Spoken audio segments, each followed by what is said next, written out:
할렐루야. 오늘도 함께 예배하는 우리 3대 가족을 주님의 이름으로 환영하고 축복합니다. 우리 8월 넷째 주 주일 예배 하나님께 찬양을 통해 올려드리도록 하겠습니다. 함께 찬양 드립니다. 상한 마음의 예배자, 우리 기도하는 마음으로 찬양 드립니다.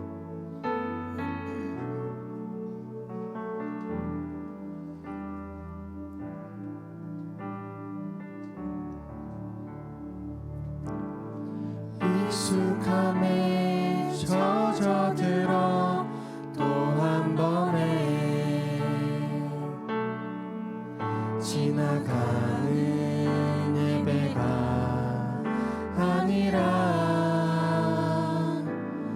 다시 한번 부어주신 그 은혜로 가득 채워지는 예배를 나갈 망합니다. 아멘. 요동치는 내 감정에 속지 않고 내가 주인된 예배가 아니라 영과 진리로 온전하게 드려지는 주가 받으시는 예배를 나갈 망합니다. 주가 받으시는 온전한 찬양과 예배 주님께 나드리기 원합니다. 주가 찾으시는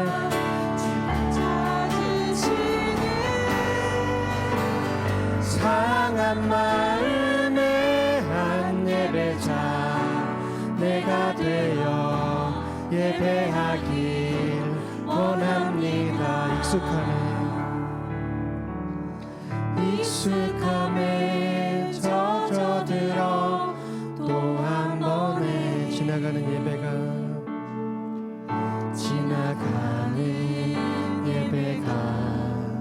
아니라 다시 한번 부어주신 그 은혜로 가득 채워지는 예배를 나갈 망합니다. 아멘. 요동치는 내 감정에 속지 않고 내가 주인된 예배가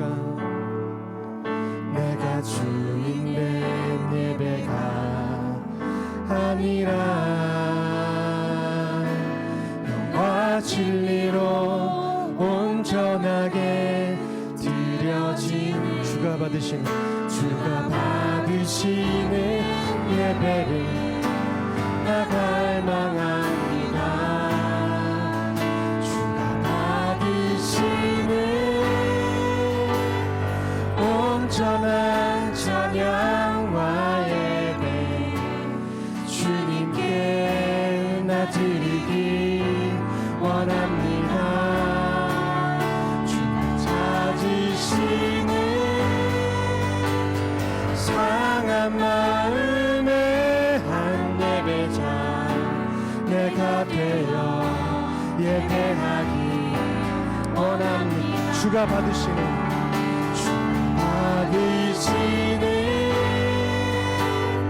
온전한 찬양과 예배 주님께 나드리기 원합니다. 찾으시는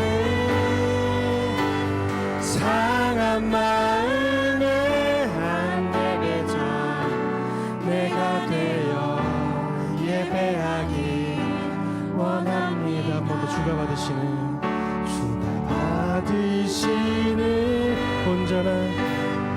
온전한 찬양과 예배 주님께 나드리기 원합니다. 주가 찾으시는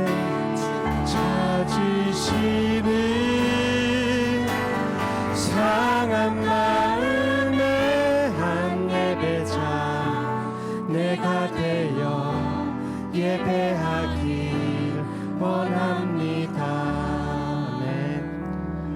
우리 예배가 사람의 생각과 감정으로 드려지는 예배가 아닌 주님께서 부어주시는 영과 진리로 예배하는 우리 3대 교회가 되길 간절히 소망합니다.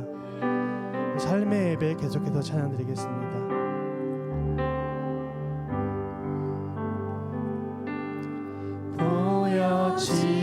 보여지는 예배하니 마음으로 드리는 예배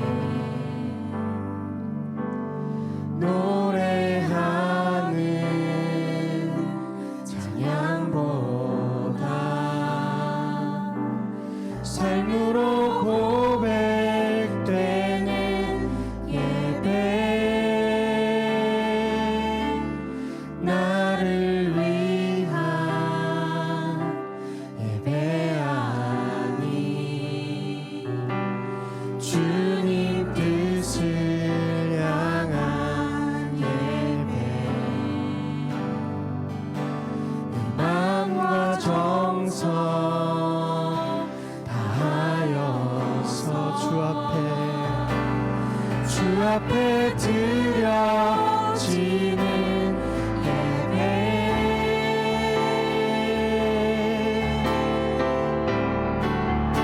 주 앞에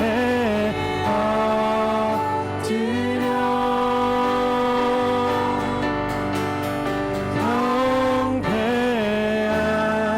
경배하리다 온전한 예배 내 맘의 예배 내 모든 것 바퀴 없다 말씀은 주 앞에 엎드려 주님만 예배하리다 나의 모든 삶 나의 모든 뜻 말씀 앞에 순종한 삶의 예배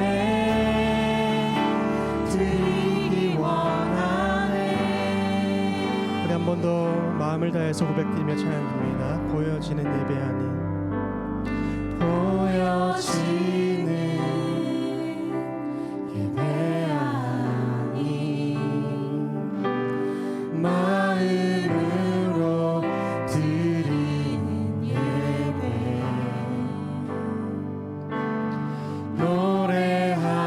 노래하는 찬양보다 삶으로 삶으로 고백되는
말씀 앞에 순종하는 삶의 예배 드리기 원하네.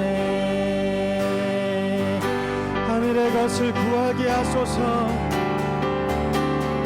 하늘의 것을 구하게 하소서. 영원한 것을 놓치지 않으리. 주님의 말씀 내 삶의 능력 되시니. 아멘. 나 주를 힘입어 드리리. 내가 속한 곳 거룩해 하소서. 주님의 마음 놓치지 않으리. 주님의 세계 이어갈 증인이 되어 거룩한 주의 나라 세워가리.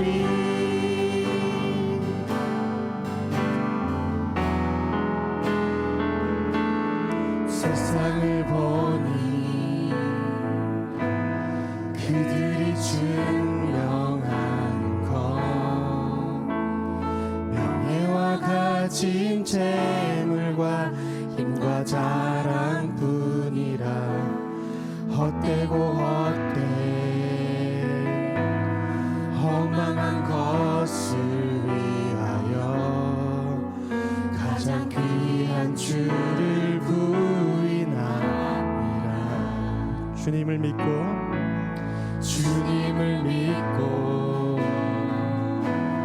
주 안에 살아가는 얼마나 복된 일인지 증량할 수 없으리. 아멘. 주님을 알고 그 안에 자라가는 것 가장 귀한 주를 경험하라. 하늘의 것을 구하게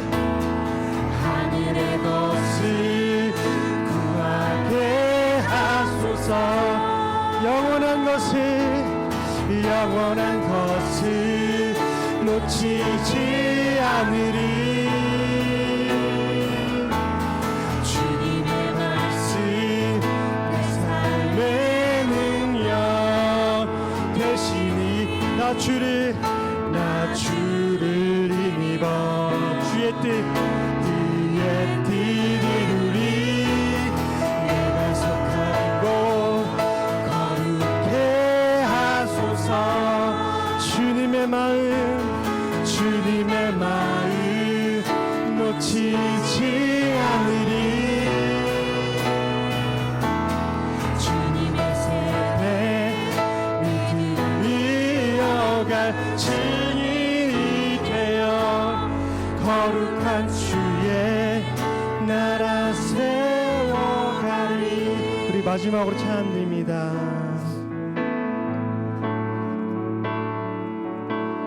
세상을 보니 그들이 증명하는 것 명예와 가진 재물과 힘과 자랑뿐이라. 헛되고 헛된 허망한 것을 위하여 가장 귀한 주를 부인하며. 주님을 믿고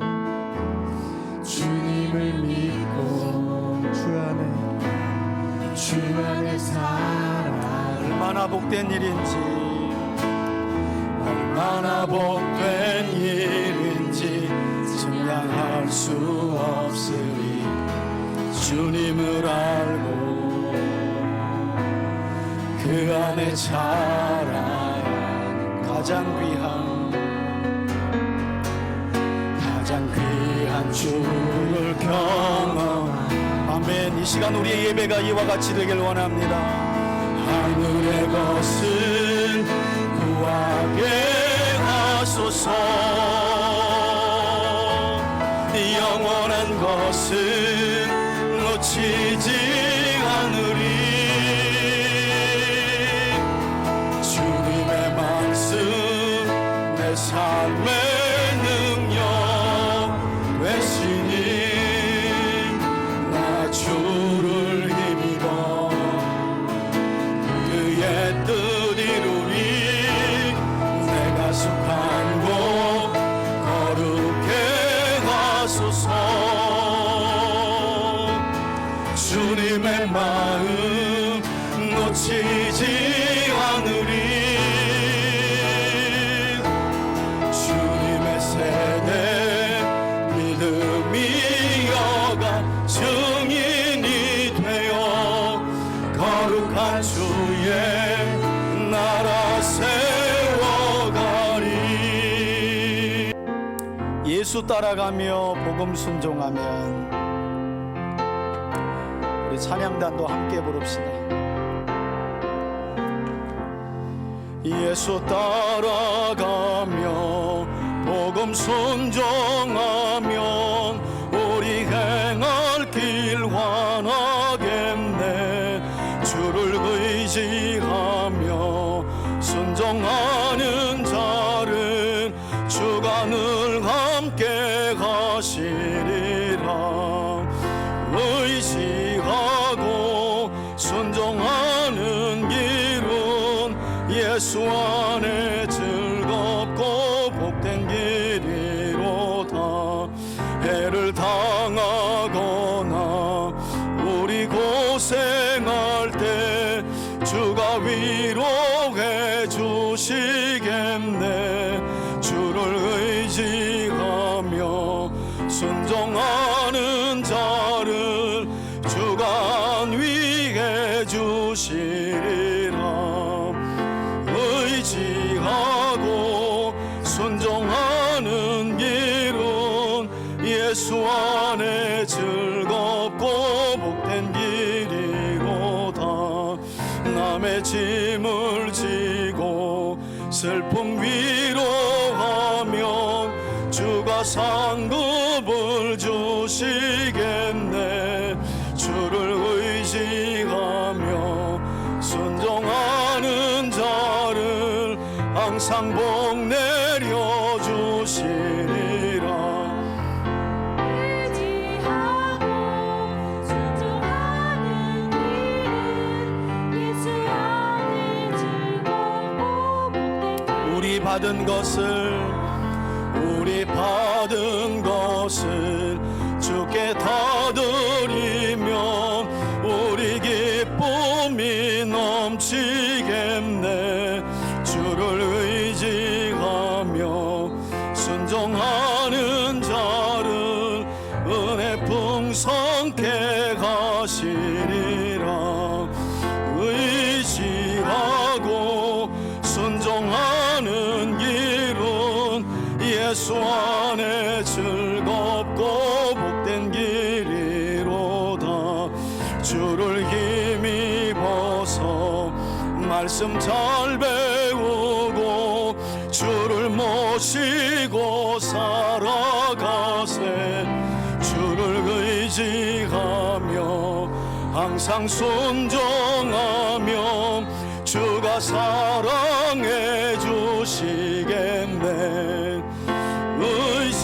의지하고 순종하는 길은 예수 안에 즐겁고 복된 길이로다. 아멘. 참 좋으신 하나님, 저희가 아버지께 아무것도 드린 것도 없고 아버지를 위해 일한 것이 없을지라도 언제나 저희를 사랑하신 하나님 아버지의 무한하신 사랑과 은혜에 감사드립니다. 또한 거룩한 주의 날 예배의 첫으로 불러주심을 감사드립니다. 주일이면 늘 찾아와 예배하는 것에 익숙함으로 인해 형식적인 예배가 되지 않도록 제 마음을 붙잡아 주시옵고, 이 시간 예배 전심으로 참여하여 하나님께서 기뻐하시는 예배자 한 사람 한 사람이 되도록 인도하여 주시옵소서.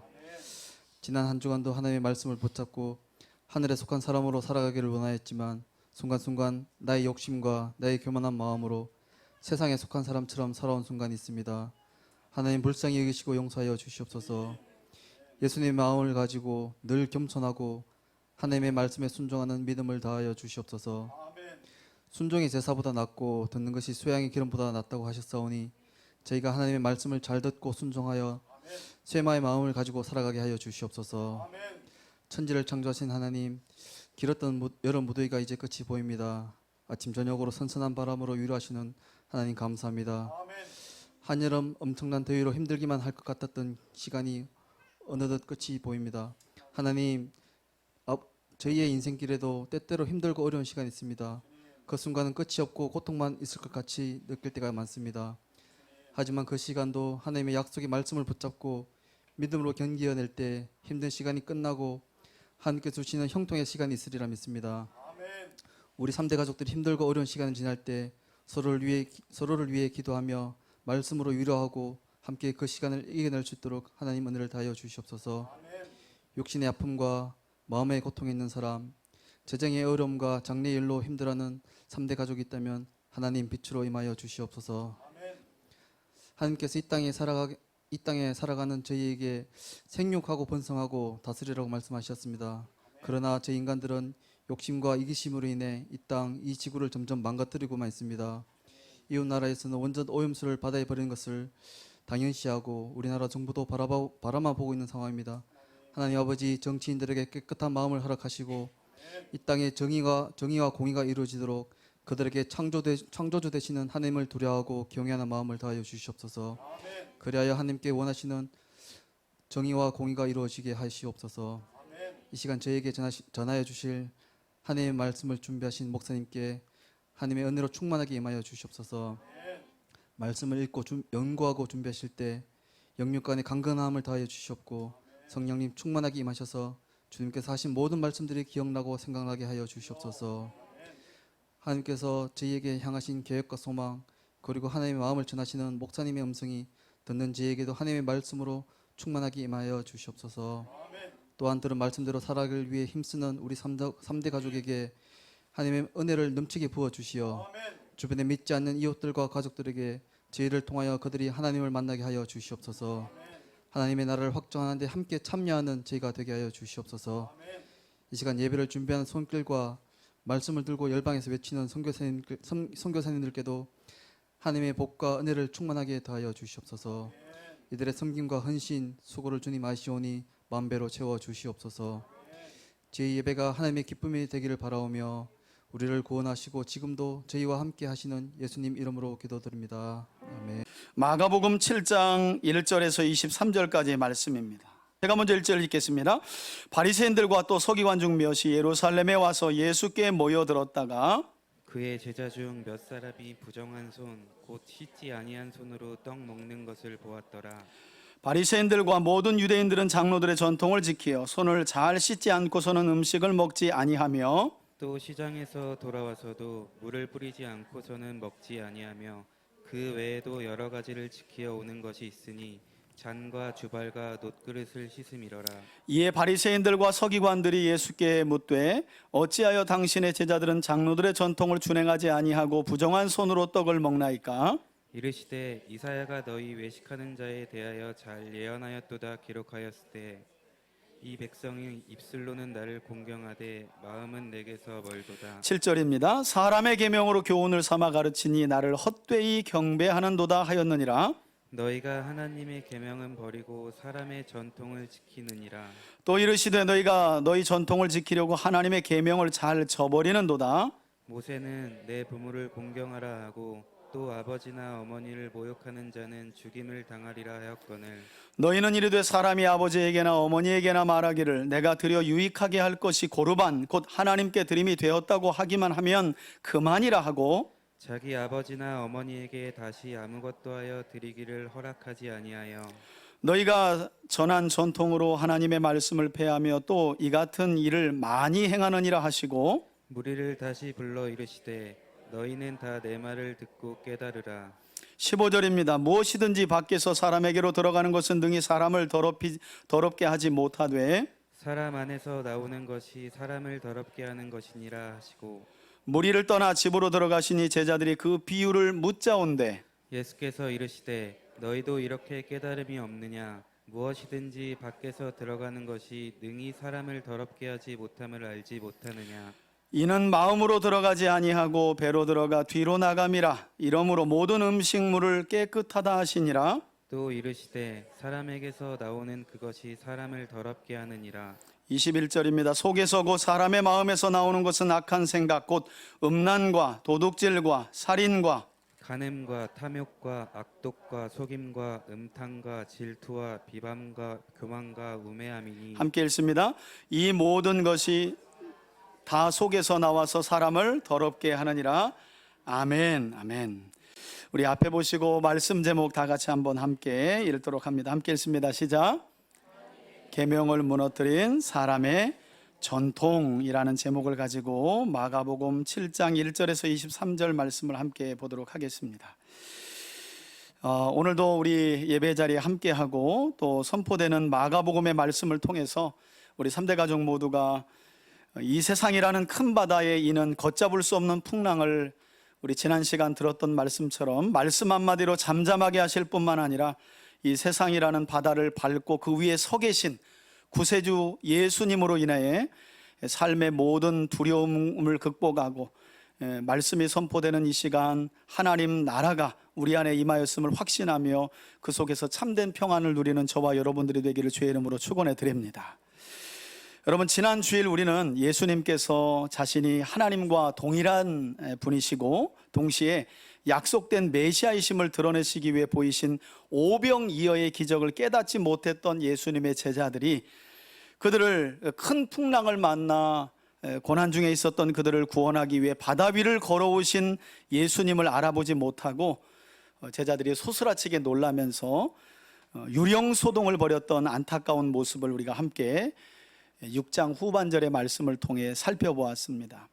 그리고 이런 안타까움은 비단 제자들만의 모습이 아니었는데, 왜냐하면 오병이어의 기적을 통해 떡과 물고기를 배불리 먹었던 많은 무리들은 그 기적을 통해 예수가 누구이신지 그리고 그들에게 임한 하나님 나라를 주목하기보다는 더 큰 기적을 보기 위해 예수를 따랐고, 심지어는 예수님을 자기들의 임금으로 삼기 위해 사람들을 선동하는 그런 일들을 벌였기 때문입니다. 자, 이렇게 많은 사람들과 예수님을 따랐던 제자들이 예수님께서 행하신 이 오병이어의 기적을 단순히 떡잔치로 여기며 마음이 둔하여진 그때, 그래서 지난주에 예수님께서 제자들에게 하신 말씀이 있잖아요. 너희가 오병이어의 기적을 깨닫지 못하니 마음이 어떻게 됐다고요? 둔하여졌다는 거예요. 여러분, 신앙생활은 진리의 말씀을 깨닫고 마음의 둔함을 깨우치는 것인 줄 믿습니다. 그렇지 않으면 이 신앙생활은 종교생활로 빠져버리고 그 마음은 세상 사람들보다 더 단단해져 가는 것이 바로 이 위험한 종교생활이에요. 교회를 오간다고 모든 사람들이 하나님의 사람이 되는 건 아닙니다. 모든 사람들이 덕을 갖춘 신앙이 되는 건 아니에요. 오히려 더 무서운, 사람을 더 많이 죽이는 위선적인 종교인이 될 수 있어요. 사실은 오늘 본문 그런 내용이죠. 그런 점에서 저는 오늘도 말씀을 통해 저와 여러분들의 마음이, 이 둔한 마음이, 단단한 마음이 부드러워지기를 바라고 성령의 은혜 가운데 온유한 마음으로 빚어질 수 있기를 축원합니다. 여러분, 예수님께서 이처럼 예수님이 행하신 기적을 깨닫지 못하고 마음이 둔하여진 제자들 그리고 무리들, 그때 예수님 당시에, 그러니까 제자들도 깨닫지 못해 마음이 둔했고 무리들은 더 큰 기적을 보겠다고 예수님을 자기들의 임금으로 삼으려 하며 둔하여진 그때, 사실 소망은 이스라엘 백성들의 종교 지도자들 아니었겠어요? 그들이 백성들을 깨우쳐야 하는데, 오늘 본문을 보게 되면 이스라엘 백성들을 이끌었던 이 영적 지도자들, 특별히 서기관과 바리새인들은 그들의 눈과 마음을 어디에 두었다고 하느냐? 제자들은요, 기적을 행하시는 예수님의 기적 자체와 그것으로 인해 많은 무리들이 몰려 칭송받는 그 인기 많아 환호하는 그 현장에 눈과 마음을 두었어요. 무리들은 어떻게 하면 더 큰 기적을 볼까? 이것도 해보세요, 저것도 해봐 주세요. 이 기적에 또 눈과 마음을 뒀어요. 종교 지도자들의 마음은 또 어디에 있었을까? 오늘 본문이 그 이야기를 우리에게 해주고 있네요. 여러분 1절 한번 보시겠어요? 예수님 당시 종교 지도자들이었던 바리새인들과 서기관 중 몇 명이 이스라엘의 남쪽에 위치했던 어디에서부터? 예루살렘. 그래서 예루살렘은 유다 지경인 남쪽에 있거든요. 이스라엘을 이렇게 길다란 땅이 우리나라하고 비슷합니다. 남쪽에 있는 예루살렘으로부터 와서 북쪽의 갈릴리 지역에서 활동하고 계신 예수께에 모여들었다가, 그러니까 이들은 지금 당시 정치적인 상황을 가지고 설명을 드리자면 본디오 빌라도 총독이 다스렸던 유대와 예루살렘 지역을 벗어나서 우리가 앞서 살펴봤던 예수님이 여우라고 일컬었던 헤롯 안디바라고 하는 분봉왕이 다스렸던 갈릴리 지역까지 누구 보기 위해서?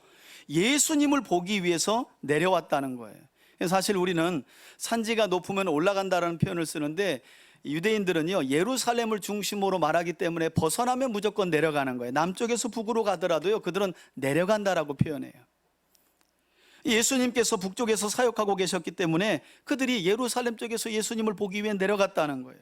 대부분의 복음서를 연구하는 학자들은 이들이 그냥 내려간 것이 아니라, 우리가 그토록 기다렸던 메시아가 왔다고? 그러면 우리가 그분의 말씀을 듣고 그분을 확인하러 가야지 하는 그런 벅찬 기대나 소망 가운데 간 것이 아니라, 당시 예루살렘 공의회라고 하는 매우 정치적이고 종교적인 이 공의회에서 일종의 조사단을 보낸 거예요. 야, 예수라는 자가 자꾸 무리들을 선동시켜가지고 뭐 자기가 메시아니 하나님 나라가 어쩌니 하니까 너희들이 가서 조사해봐라.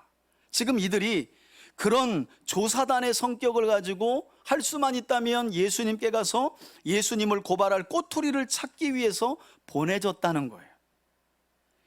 그리고 전후 문맥을 보면 이들은 예수님께서 행하신 오병이어의 기적을 목격했거나 또는 직접 체험했던 것으로 보여요.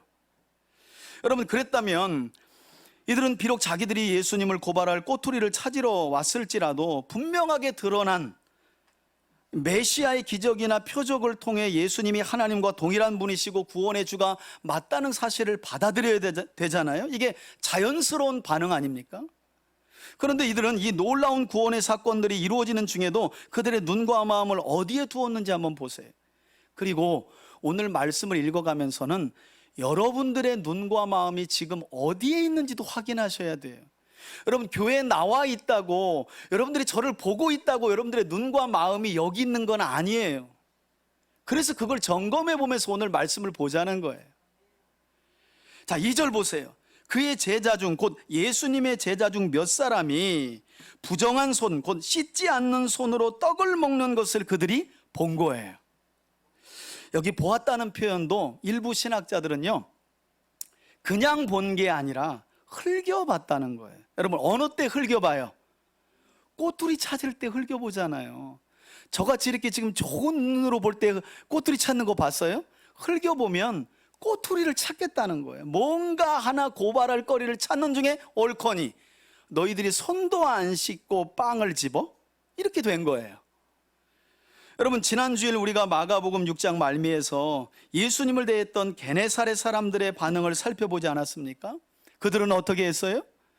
그들은 예수님의 옷가에 손을 대기만 해도 온전해질 것이라는 믿음을 가지고 실제로 예수님의 옷가에 손을 댔고, 손댄 모든 자들은 성경이 성함을 입었더라. 할렐루야.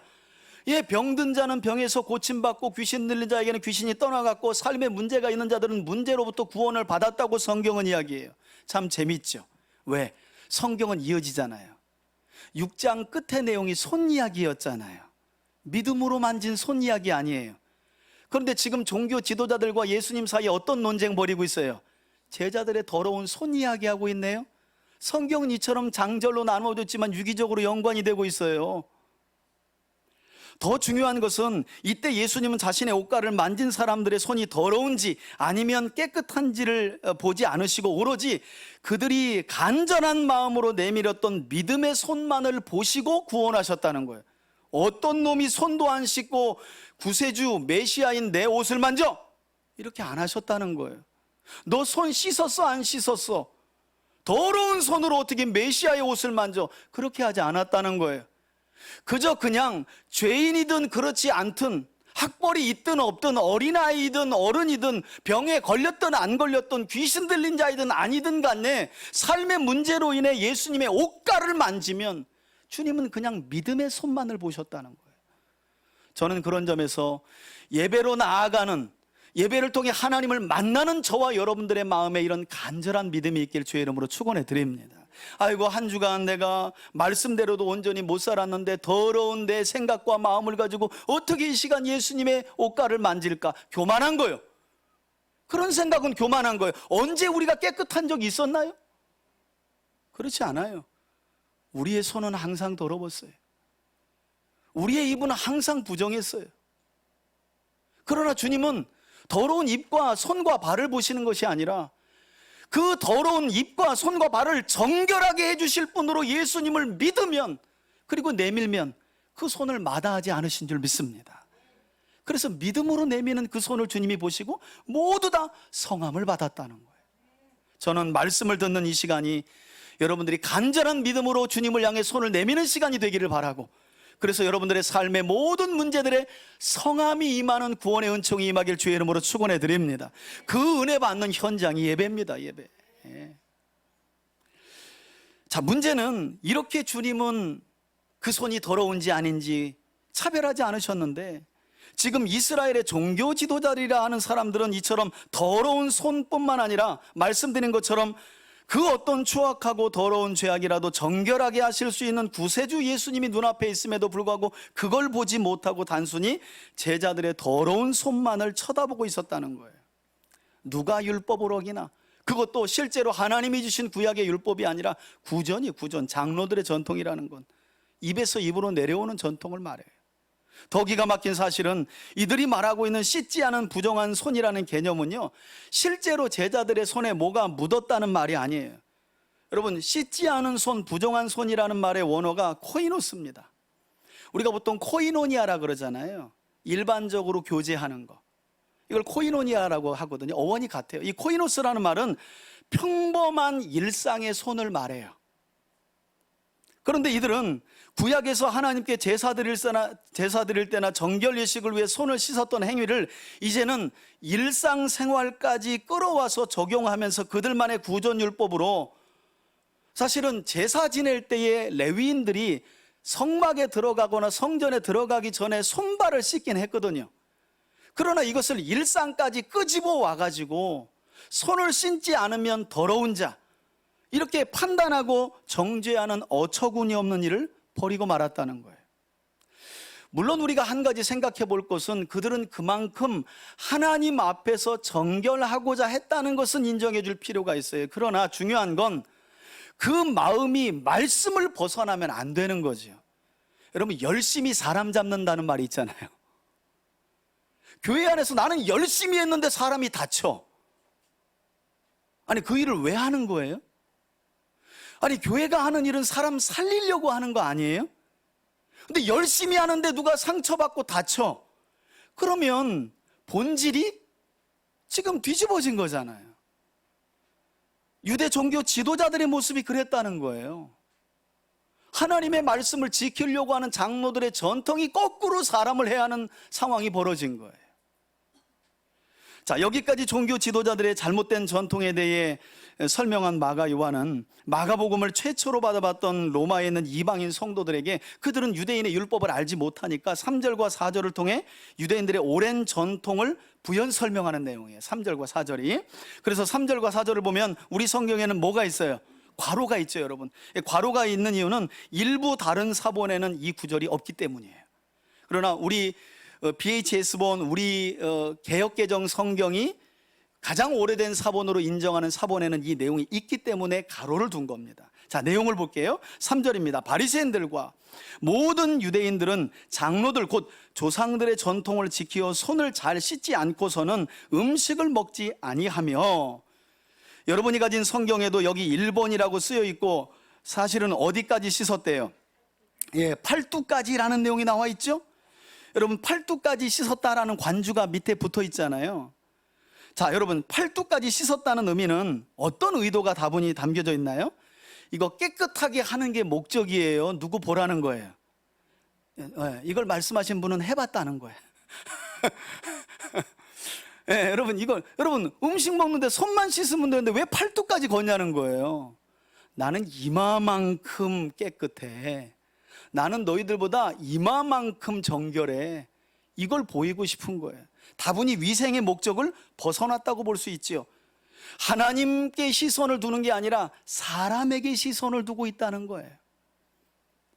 뿐만 아니라 4절에 보니까 또 시장에서 돌아와서 물을 뿌리지 않고서는 먹지 아니하며, 여기도 목욕을 했다는 관주가 붙어 있어요. 그냥 손발에 물만 뿌린 게 아니라 유대인들은 이 대부분의 바리새인들과 그리고 바리새인들의 가르침을 따르는 대부분의 유대인들은 시장에서 돌아오면 이와 같이 목욕을 했다는 거예요. 그 외에도 여러 가지를 지켜오는 것이 있으니 잔과 주발과 녹그릇을 어떻게 해요? 씻었다는 거예요. 여러분, 바리새인들은 왜 이처럼 시장에서 돌아왔을 때 목욕을 하도록 했을까요? 시장은 어떤 곳입니까? 사람들이 많이 모여 있는 곳이죠. 그러니까 기본적으로 이 사람들은 이렇게 많은 사람들과 접촉했으니 부정해질 수 있는 자신들을 물로 씻어 정결하고자 시장에서 돌아오면 목욕을 했던 거예요. 그런데 들어보세요. 아이러니한 것은 이와 같이 그들은 거룩하신 하나님께 더욱 가까이 하기 위해 정말 병적일 만큼 정결 전통을 고집했죠. 손만 씻으면 되는데 팔뚝까지 씻어요. 그냥 먼지만 털면 되는데 집에 오면 목욕을 해요. 그 정도로 그들은 병적일 만큼 정결 전통을 고집했다는 거예요. 그런데 정작 그들이 가까이 하고자 했던 거룩하신 하나님의 뜻은 그들이 하나님의 형상이 담겨진 사람들을 부정하게 여기며 정죄하는 것이 아니라 마음과 뜻과 힘을 다하여 하나님을 사랑하듯 사랑해야 한다는 것이었는데, 이들은 이 중요한 본질을 놓치고 말았다는 거예요. 사람을 부정한 존재로 쉽게 판단하고 정죄했다는 거예요. 하나님을 사랑하기 위해, 충격이죠. 하나님을 사랑한다는 건 하나님의 형상이 담겨진 사람을 사랑하는 건데, 하나님의 형상이 담겨진 사람은 부정한 존재, 더러운 존재로 취급하고 돌아오기만 하면 손사래를 치며 목욕하는 인간들이 그렇게 깨끗하게 해서 사랑의 하나님 곁으로 가겠다는 거예요. 무슨 아이러니가 이래요.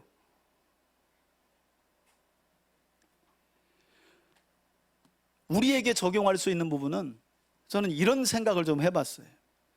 여러분, 우리가 하나님을 사랑하기 위해 하는 일들로 인해 사람을 사랑하는 일들이 방해되면 안 돼요. 방해받으면 안 돼요. 반대로 사람을 사랑하겠다고 행하는 일들이 하나님을 사랑하는 일과 대치되면 안 된다는 거예요. 이건 대치될 수 없어요. 여러분, 하나님 사랑과 이웃 사랑이 대치돼야 안 돼요. 어떤 것이 우선순위입니까? 어떤 것이 더 먼저 돼야 돼요? 하나님 사랑이요 라고 말하면 율법주의자가 되는 거예요. 마음과 뜻과 힘을 다해 너희 하나님 여호와를 사랑하고 그와 같이 내 이웃을 내 몸처럼 사랑하래요. 그와 같이예요. 그러면 이웃도 어떻게 해요? 마음을 다하고 뜻을 다하고 힘을 다하여 사랑하는 거예요. 계명 중에 우선이 어디 있고 후순위가 어디 있어요? 다 중요한 거예요. 여러분, 이렇게 장로들의 전통에 대한 부연 설명을 마치고 마가 요한은 유대 종교 지도자들이 자신들이 세운 전통을 준행하지 않았던 제자들을 꼬투리 잡으면서 예수님께 도발했다는 내용을 5절 이후에서 기록하고 있는데, 5절 보시겠어요? 이에 바리새인들과 서기관들이 예수께 묻습니다. 어찌하여 당신의 제자들은 장로들의 전통을 준행하지 아니하고 왜 따라 살지 않느냐는 거예요. 부정한 손으로, 즉 손을 씻지 않고 떡을 먹나이까? 빵이죠, 빵. 정확하게 말하면 빵을 왜 더러운 손으로 씻지 않고 먹냐는 거예요. 그러자 예수님은 이들에게 구약에 어떤 말씀을 언급하세요? 6절 보세요. 예수님이 그들의 심중을 간파하셨어요. 그들은 지금 하나님 앞에 더 정결하고자 팔뚝까지 걷어서 손을 씻고 시장에 갔다 오면 목욕을 하는 게 아님을 주님이 보신 거예요. 그러면서 뭐라고 말씀하세요? 이르시되, 구약의 이사야 선지자, 예수님 때로부터 750년 전 이스라엘 땅에 보내진 선지자예요. 그가 너희라고 말해요. 너희 어떤 자들이라고요? 외식하는 자들에 대하여 이미 잘 예언했다. 기록되었으되. 여러분, 여기 쓰인 외식하는 자라는 말은요, 좀 충격인데 이 헬라어로 연기자, 배우라는 말이에요. 외식한다는 말이, 제가 설교 준비하면서 이런 생각 해봤어요. 교회는 외식하는 자가 많으면 많을수록 위험한 거예요. 여러분, 교회 안에서 연기자가 많으면 그 교회는 수천 명 모여도요, 그건 교회라고 볼 수 없는 거예요. 여기 외식하는 자라는 말이 연기자, 헬라어로 연기자, 배우 이런 뜻이라니까요. 예수님 보시기에 이들은 하나님을 잘 믿는 것처럼 사람들에게는 인정받고 칭송받을지는 몰라도 뭐처럼 보였다는 거예요? 배우라는 거예요. 배우, 연기자라는 거예요. 그러면서 하시는 말씀이, 자, 이 구절은 이사야서 29장 13절에 기록되어 있는 구절인데요, 이 백성이 입술로는 나를 공경하되, 여기서 말하는 나는 여호와 하나님을 말합니다. 그러나 마음은 내게서 어떻게 해요? 멀도다. 7절에 너희가 사람의 계명으로 교훈을 삼아 가르치니 나를 헛되이 어떻게 한다고요? 여기 경배란 예배를 말해요. 그런 삶은 나를 예배하는 삶이 아니라는 거예요. 다시 말해 예수님은 당시로부터 750년 전에도 이스라엘 백성들은 입술과 전통으로만 하나님을 사랑할 뿐 정작 그들의 마음과 삶은 하나님에게서 멀리 떠난 삶을 살았기 때문에 이사야 선지자에게 이와 같은 책망의 말씀을 들었던 것인데, 750년이라는 세월이 지났고 그 사이에 수많은 선지자들이 보내서 그들의 그런 외식적이고 가식적이고 사람의 시선을 의식하는 종교 생활을 책망했지만 변화가 되었다, 안 되었다? 안 되었다는 거예요. 여러분, 그래서요, 신앙은 어쩐 점에서는요, 이것과의 전쟁이에요. 일생에. 사람의 눈을 보며 하느냐, 하나님의 눈을 보며 하느냐. 사람의 눈을 보며 하느냐, 하나님의 눈을 보며 하느냐예요. 변화의 여부는 여기에 달려 있는 거예요. 여러분, 상황이 사람을 바꿔놓지 못합니다. 상황은 절대 사람을 바꿔놓지 못해요. 하나님을 인식하고 우리의 시선이 하나님께 고정되어 있을 때 비로소 우리의 삶은 성화하고 성장해 갈 수 있어요. 신앙생활 초기에는 사람이 다 보이죠. 예배 때도 사람이 보이고, 저는 요즘 너무 기뻐요. 우리 성도들이 찬양 시간 온 마음을 열어 찬양하는 게 제가 여기서 느껴져요. 제가 그런 은사가 있어요. 인정하지 않아도 돼요. 제가 등으로 다 받아요. 우리 성도들이 정말 찬양을 사모하는구나, 정말 마음을 열고 찬양을 사모하고 기뻐하는구나 느껴져요. 그러니 사람들 눈 의식하지 않고 손 올리고 목소리 높여 찬양하는 거죠. 여러분, 신앙이 왜 안 자랍니까? 10년 되고 20년 됐는데도 교회 오면 사람만 보이는 거예요. 하나님이 안 보여요. 습관은 있죠. 오면 눈 감고 기도하고 말씀 듣고. 그런데 그 모든 과정이 사람들에게 시선이 가 있는 거예요. 그러면 여러분, 죽었다 깨어나도 신앙은 성장하지 않습니다. 성화하지 않아요. 안타깝게도 예수님 당시에 750년이 지났는데도 종교 지도자들이라는 사람들이 눈과 마음을 하나님의 말씀이 아닌 그들의 전통에 두었다는 거예요. 외식적인 마음을 가지고 연기자처럼. 참 씨름이에요. 여러분, 목사도 그래요. 저희가 여기 올라오면 강단 있게 말씀을 전하는 것 같으니까 이 자리가 하나도 안 떨리는 것 같잖아요. 항상 여기서 기도하는 건 하나님 떨지 않게 해주세요. 그러면서 기도해. 하나님, 사람들의 시선을 두려워하지 않고 하나님 한 분만 보면서 준비된 말씀을 담대하게 증거할 수 있도록 도와주세요. 매 주일 시간 예배 전 저는 그 기도를 해요. 목사님 성경 줄줄줄 외우니까 그냥 아무렇게나 올라와서. 여러분, 그렇지 않아요. 지금도 제 이 양쪽 다리는 사시나무 떨듯이 떨고 있어요. 그래서 기도하는 거예요. 하나님, 사람들의 시선에 주눅들지 않고 하나님 말씀만 전하게 해달라. 저는 예배의 시간이 여러분들에게 그렇게 하나님께 여러분들의 눈과 마음이 고정되는 시간이 되기를 바라요. 아니면 한번 따라합시다. 이제는 연기 그만하겠습니다. 여러분, 진짜 그런 신앙은 거기서 시작되는 거 아니에요. 누구 볼 필요가 뭐가 있어요.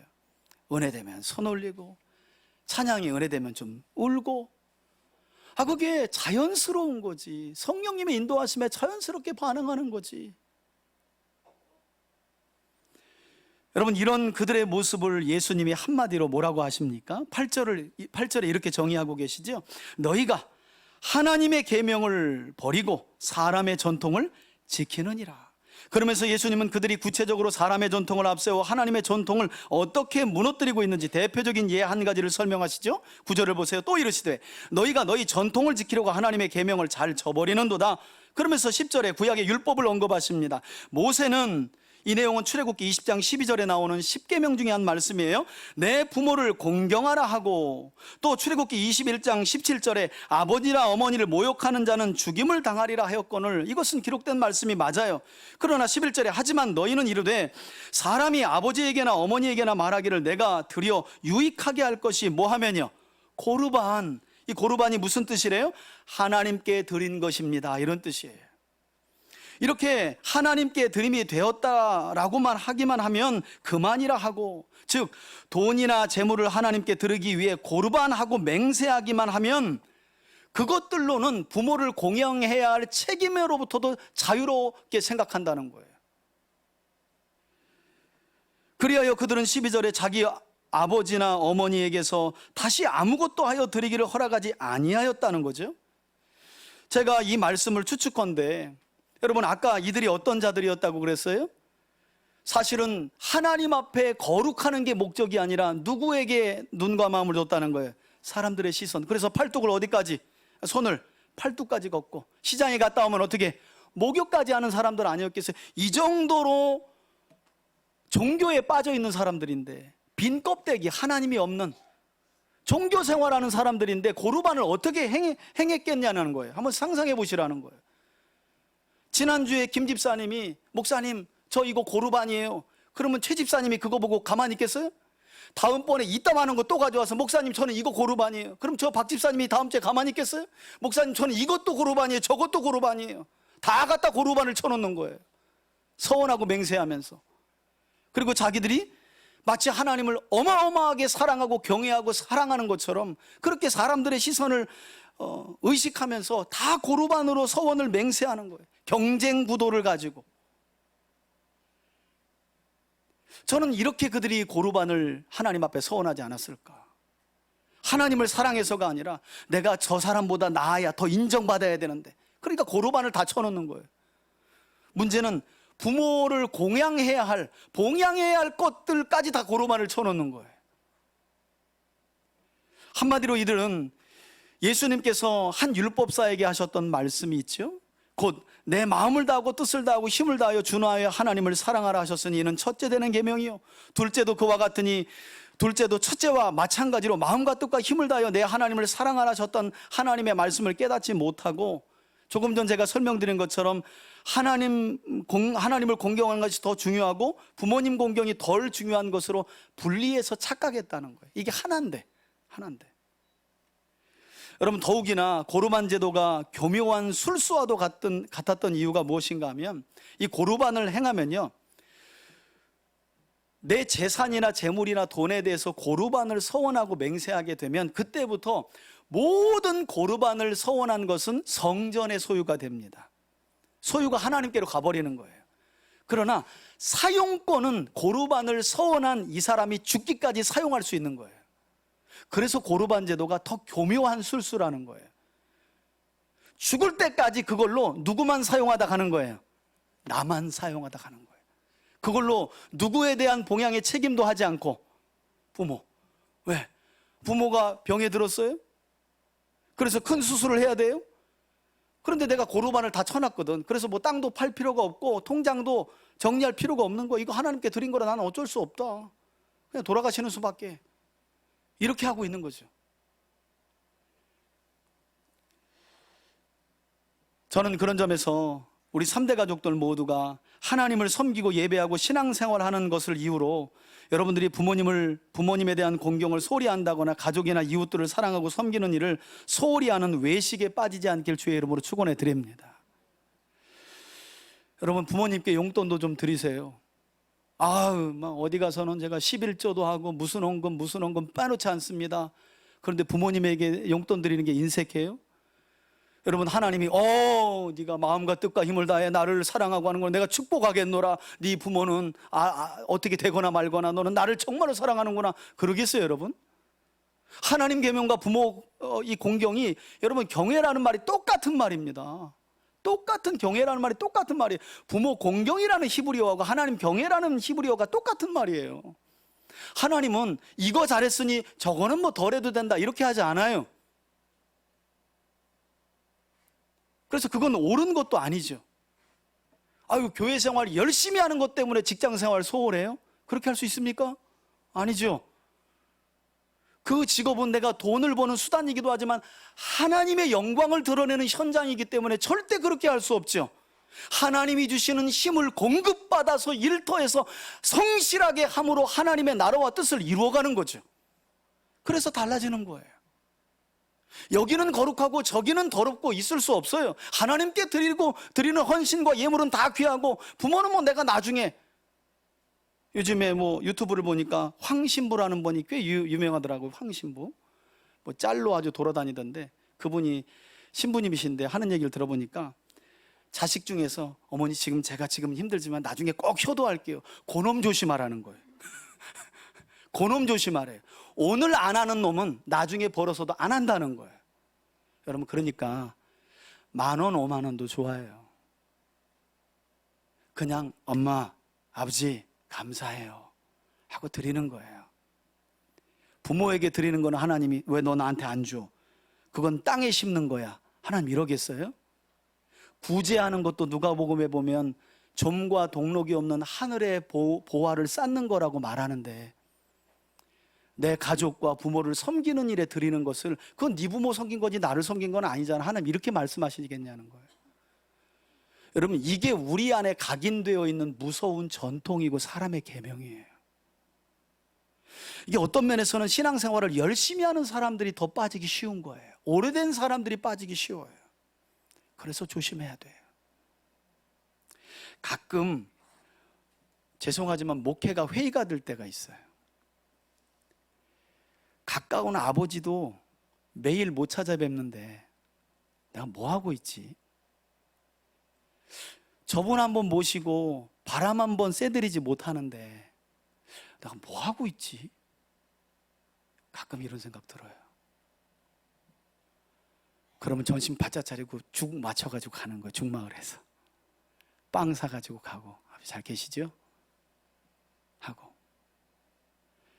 뭐 아버지가 두 팔 벌려서 저를 반기지 않아요. 고지식 하셔가지고.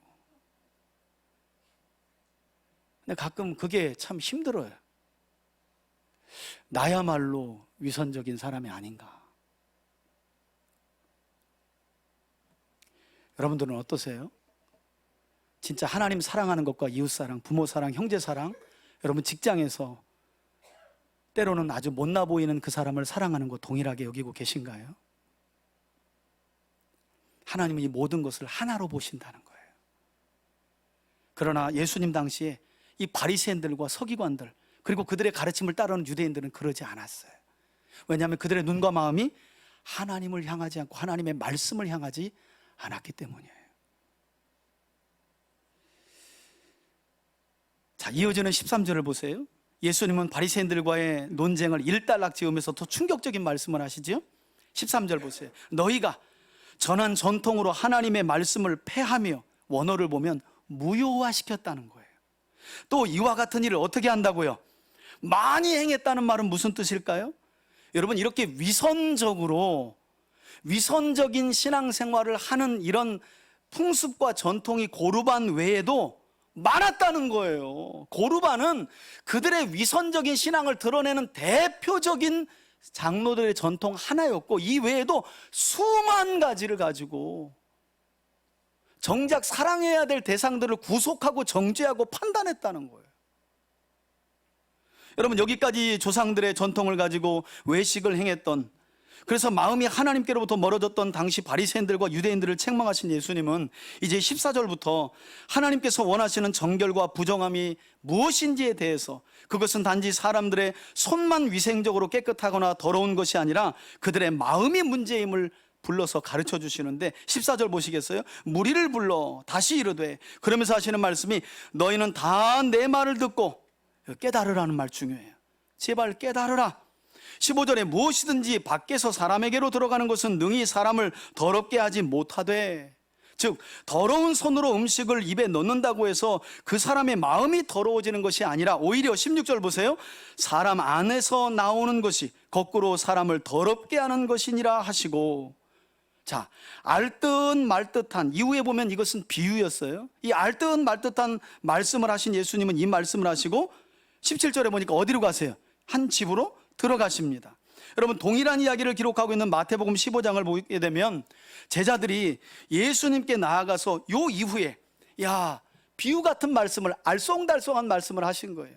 사람을 더럽게 하는 것은 밖에서 안으로 들어가는 게 아니라 사람 안에서 나오는 그게 사람을 더럽게 한단다. 알쏭달쏭한 이 말씀을 하시고 들어가세요. 그리고 동일한 말씀이 기록되어 있는 마태복음을 보면 이때 제자들이 예수님께 갑니다. 예수님, 큰일 났어요.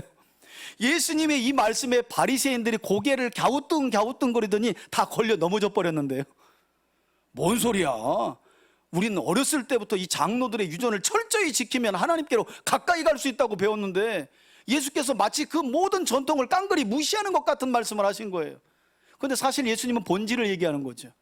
그건 하나님께서 모세를 통해 주신 율법의 본질이 아니야. 너희들이 지키는 건, 너희들이 지키려고 하는 건 사람들의 시선을 즐겁게 하고 그것에 눈과 마음을 둔 행동들이지, 이렇게 본질을 찔러버린 거예요. 그랬더니 바리새인들이 다 걸려 넘어졌대. 실족했다는 말이에요.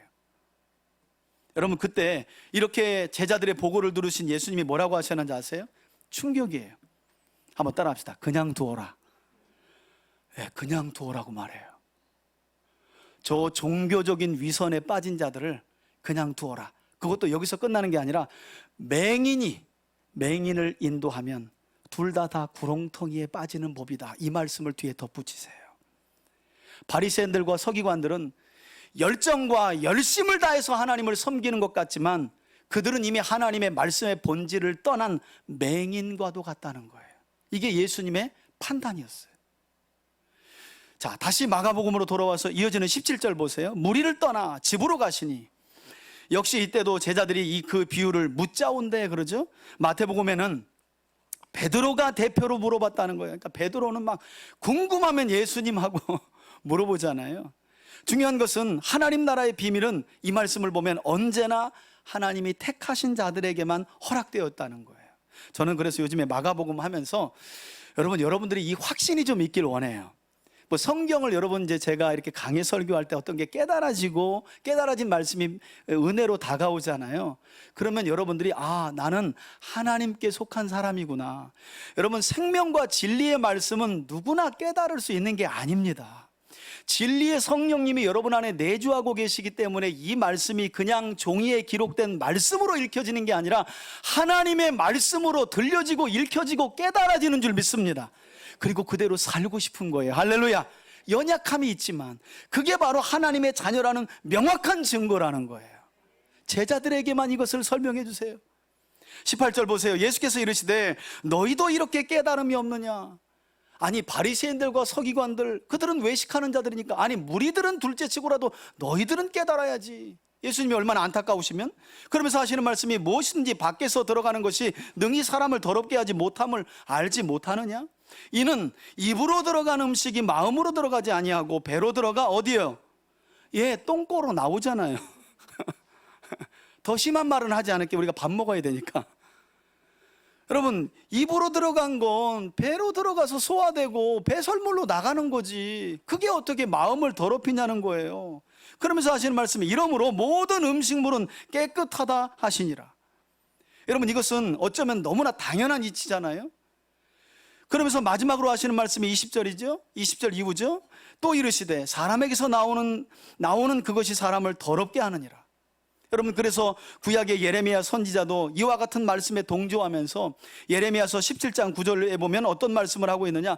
만물보다 심히 거짓되고 부패한 것이 사람의 마음이니라 그래요. 부패하고 타락한 그 본성으로부터 나오는 그것이 사람을 더럽게 한다는 거예요. 예레미야도 그와 같이 말씀해요. 자, 그리고 예수님은 구체적으로 사람에게서 나와 사람을 더럽게 하는 것들이 무엇이라고 자세하게 설명합니까? 21절에 속에서 곧 사람의 마음에서 나오는 것은 악한 생각.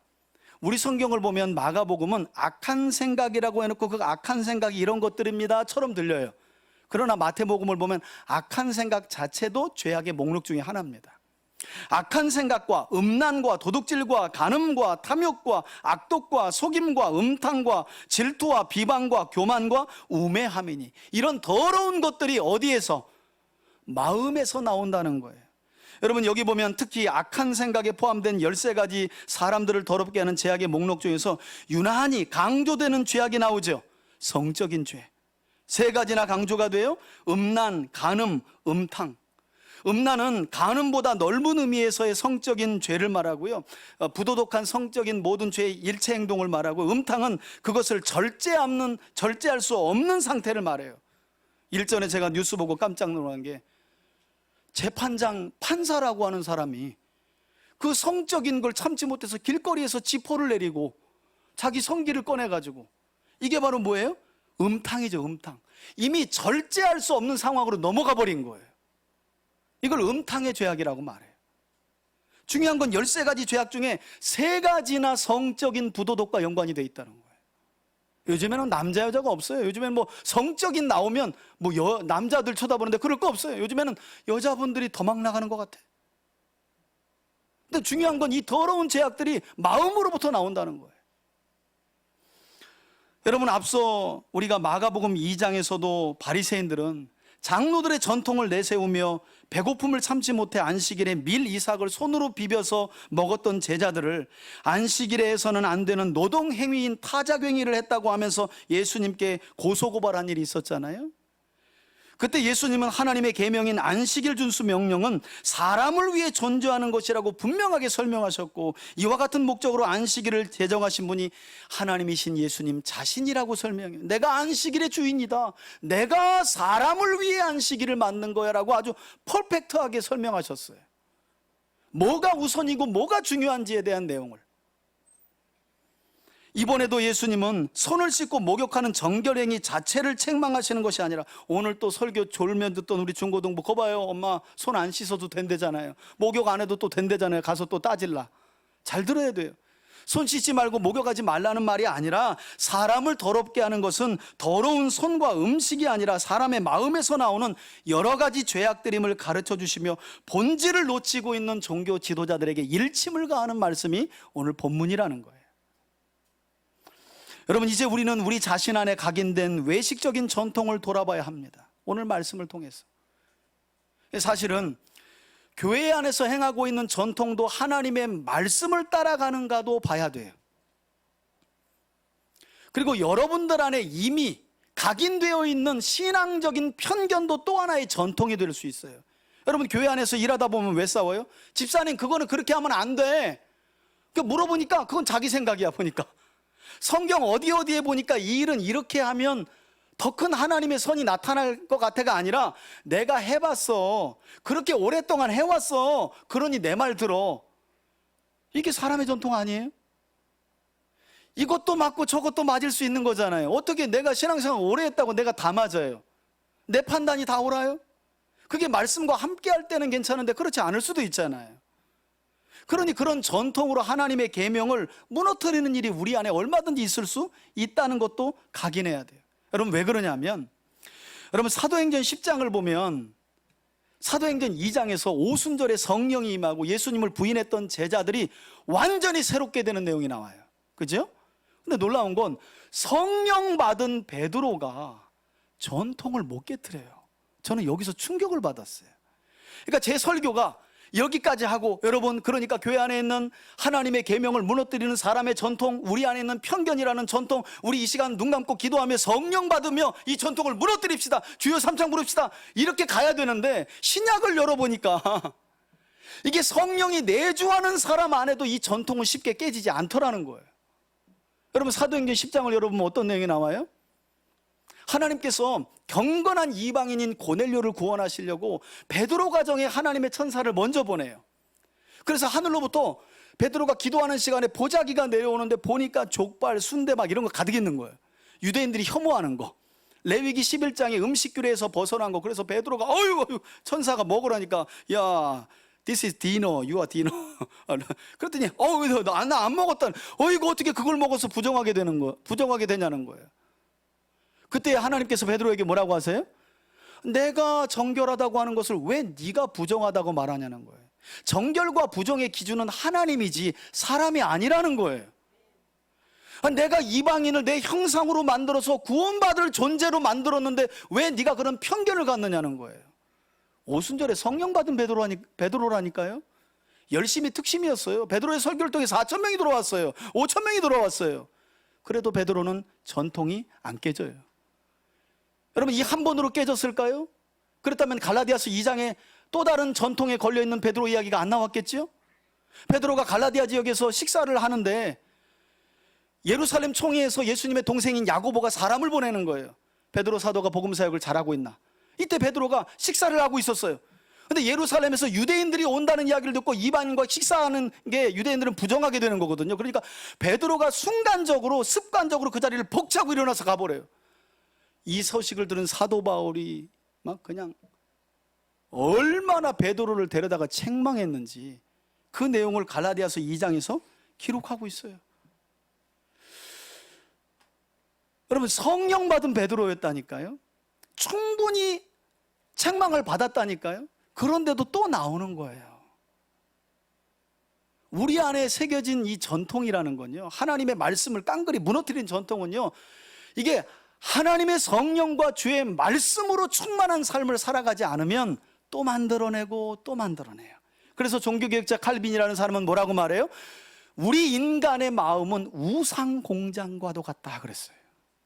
성령과 말씀을 따라가지 않으면 나하기 좋고 편한 전통은 내가 계속 만들어내는 거예요. 그리고 중요한 건 뭐냐면 그 전통이 말씀인 줄 알아. 그 전통을 따라가면 하나님을 사랑하는 건 줄 알아. 여러분, 그 길 끝에는 예수님이 안 계십니다. 그게 중요한 거예요. 사람들에게는 인정받을 수도 있어요. 칭찬받을 수도 있어요. 존경받을 수도 있어요. 그러나 그 길 끝에는 예수님은 안 계세요.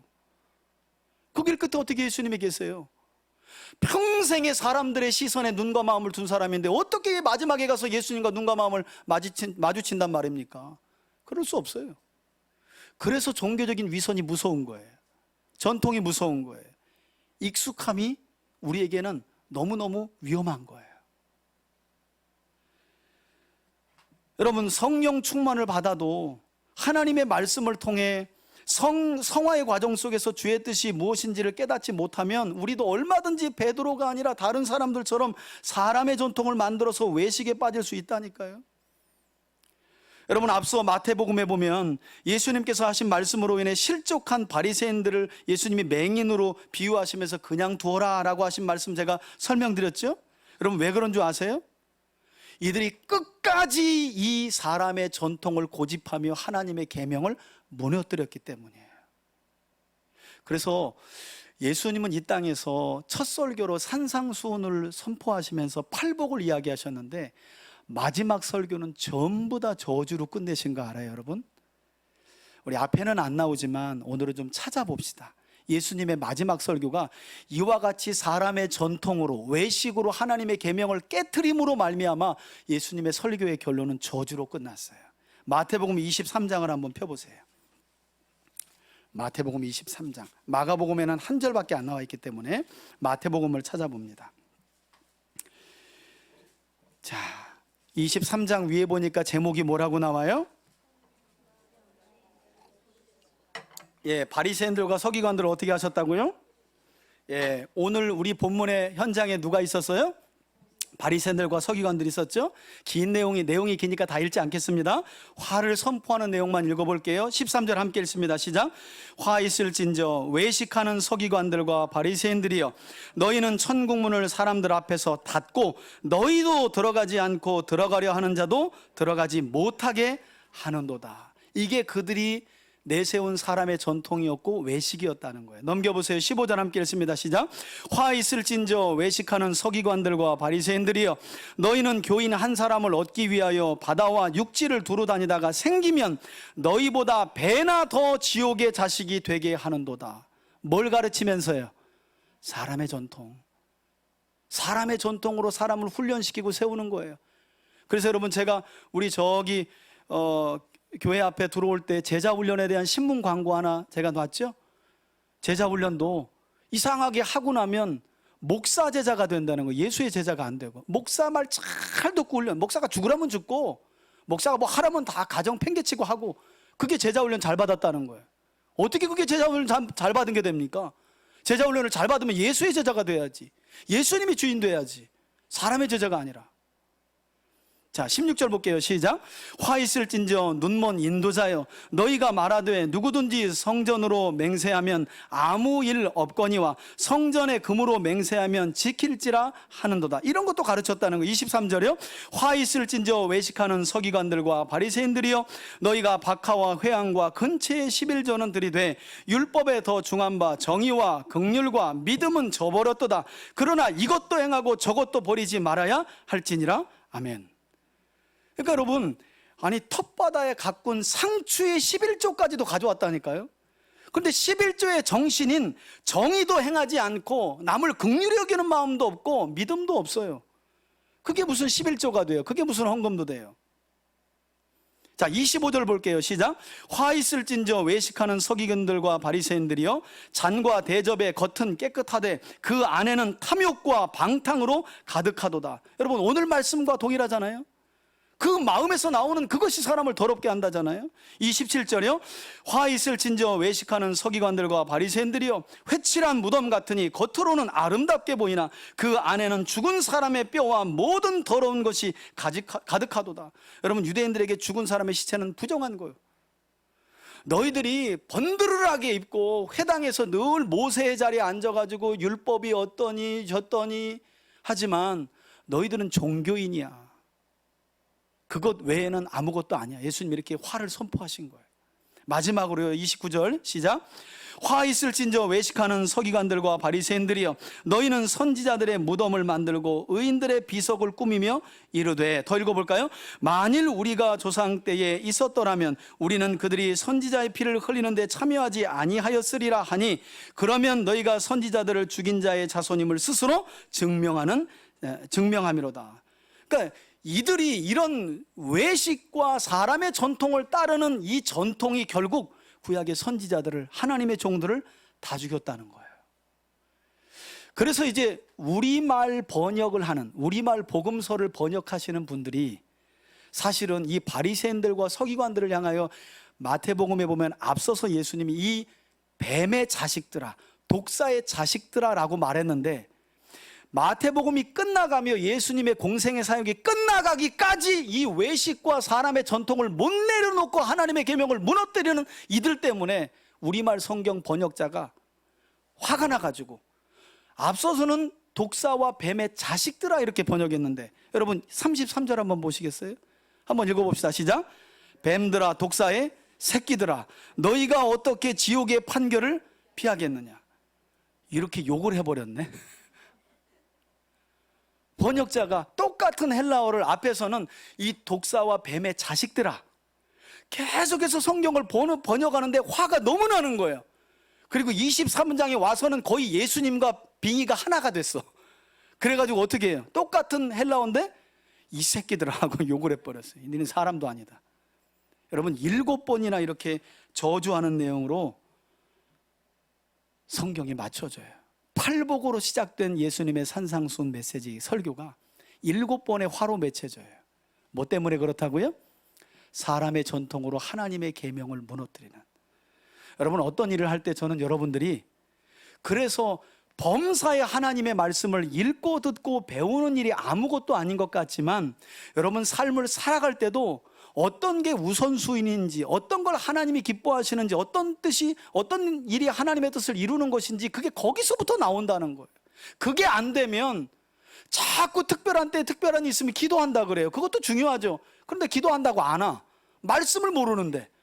그런 이상한 거 들었다고 하고 이상한 거 봤다 그러면서 엄한 대로 가는 거예요. 자기 욕심 따라서. 그리고 실패하면 하나님 탓하고 왜 기도했는데 안 들어줬느냐는 거예요. 이게 웃긴 일이죠. 여러분, 충격적이잖아요. 뱀들아, 독사의 새끼들아, 사람의 눈과 시선만을 의식하며 사람의 전통으로 하나님의 계명을 깡그리 무너뜨린 자들을 향해 예수님이 던진 마지막 설교는 이 독사 새끼들아 하고 끝난 거예요.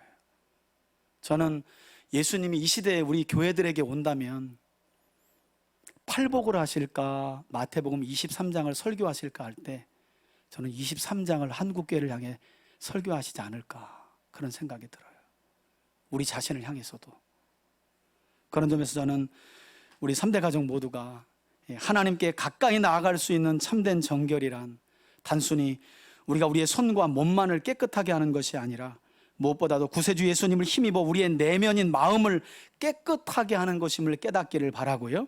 더 나아가서 로마서 12장 1절에 기록된 말씀처럼 우리 안에 내주하고 계신 구세주 예수님과 거룩하신 성령 안에서 오직 우리 마음을 새롭게 함으로 변화를 받아서 여러분과 저의 마음이 언제나 하나님의 선하시고 기뻐하시는 뜻이 무엇인지에 두고 그 뜻이 무엇인지 분별한 뒤에는 순종하며 살아감으로 하나님의 나라를 이루고 영이신 하나님을 세상에 드러내어 보이는 참된 증인의 삶을, 제자의 삶을 살아가는 저와 여러분들이 되시기를 주의 이름으로 축원해 드립니다.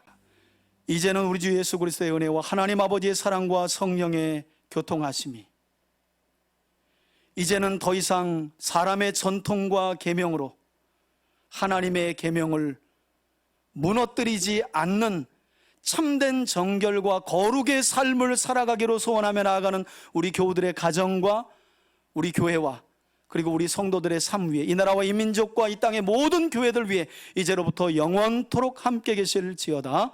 아멘.